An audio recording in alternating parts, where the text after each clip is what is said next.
Все работы по реконструкции Ингушского участка строители планируют закончить раньше положенного срока. К примеру, мост на транспортной развязке Карабулак-Яндыре запустят уже на следующей неделе. Сейчас рабочие устанавливают водосбросы, чтобы обеспечить отвод дождевой воды с проезжей части. Технические сооружения на 95% готовы к запуску. Как вы видите, произведена работа по устройству самого путепровода на развязке. Сейчас эти работы подходят к концу. Произведены работы по устройству укрепления обочин, устройство прикромного водоотвода с проезжей части.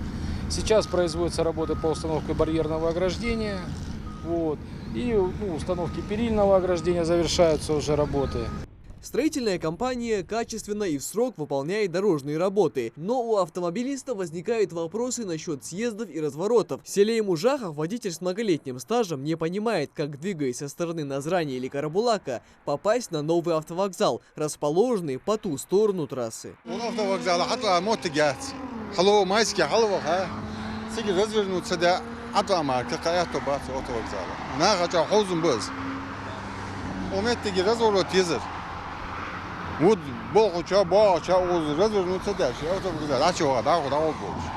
Вместо того, чтобы просто свернуть в нужном месте, водители должны проехать около 2 километров и развернуться обратно. Многие поворачивают, как только заканчивается ограждение, тем самым нарушая правила сплошной линии. На вопрос, в связи с чем ситуация обстоит таким образом, специалисты отвечают. Данным проектом не предусмотрено, потому что дорога первой категории. И у нас на участке подхода к автовокзалу у нас не разворотных петель у нас не предусмотрено.